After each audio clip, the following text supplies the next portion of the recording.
Stalin sir, இந்த மாதிரி பிரச்சனைலாம் உங்கள் கண்ணுக்கு தெரியுதா தெரியலையான்னு சார்? நைட்டு பாத்ரூம் போன பொண்ணை கடத்தி ரேப் பண்ணி கொண்டுட்டானுங்க.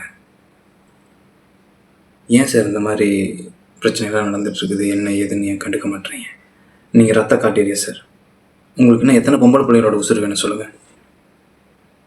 சரி, நீங்கள் தமிழ்நாட்டில் பல பிரச்சனைகளை வந்து டீல் பண்ணிகிட்ருக்கீங்க, ஓகே விட்டுறலாம். அந்த ஏரியாஸ் அந்த அமைச்சர்கள் வந்து ஏன் உங்கள் பார்வைக்கு கொண்டு வர மாட்டாங்க? கொண்டு வராங்களா இல்லை தெரியல. ஏன் இதை பற்றி சட்டசபையிலலாம் பேச மாட்டேறீங்க? இந்த மாதிரி குற்றங்கள் அதிகரிச்சிட்ருக்கு, அதுக்கான தகுந்த சட்டம் தண்டனையெல்லாம் கொண்டு வரலாம்னு சொல்லிட்டு ஏன் ஒரு அமைச்சரும் கூட பேச மாட்டேறீங்க?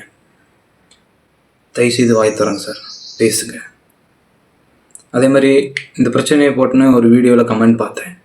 ஒரு மனசாட்சியே இல்லாத மிருகம் அந்த பொண்ணு கக்கூஸ் போயிருந்தால் இந்த கொலையெல்லாம் நடந்திருக்காதுன்னு சொல்லி போட்டிருக்கான். அதை ஸ்க்ரீன்ஷாட் எடுத்து வைக்காம விட்டேன். அதை நான் பண்ண தப்பு. இவனெல்லாம் மனித இனத்துக்கு தான் பிறந்திருப்பான் நான் சொல்லுவேன். மனுஷனாக இல்லாமல் மிருகம் ஆகிட்டு இருக்கீங்கடா அவன் ஒருத்தனும். ஒரு கட்சியோ இல்லை அந்த கட்சியில் இருக்கிற ஆளுகளோ உங்களுக்கு பிடிக்கும் அப்படின்னா, அது ஆண்ட பரம்பரையோ இல்லை பரம்பரை நீங்கள் ஓட்டு போட்ட கட்சியோ, நீங்கள் ஓட்டு போடுங்க, ஒன்றுமே சொல்லலை சரியா? தப்பு செய்கிறவனுக்கும் தப்பு செய்கிற இடத்துல அதை கண்டுக்காத மாதிரி போகிறவனுக்கும் மக்கள் மேலே அக்கறை இல்லாதவனுக்கும் நீ முட்டு கொடுக்குற, சப்போர்ட் பண்ணுற சரியா? அதைத்தான் நீ பண்ணாதேங்கிற.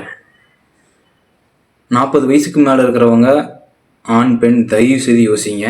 நீங்கள் யாருக்கு வேணால் ஓட்டு போட்டுக்கோங்க. நான் வந்து எந்த கட்சிக்கு ஓட்டு போடணும்னு சொல்லவே மாட்டேன். இவ்வளோ கொள்ளை நடக்குது. நீங்கள் ஓட்டு போகிற கட்சி ஆளுகிட்ட போய் இதெல்லாம் சொல்லுங்கள்.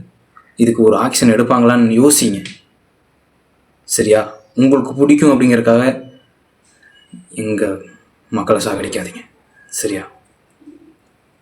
தயவு செய்து விரைவில் ஒரு ஆக்ஷன் எடுங்க சார்.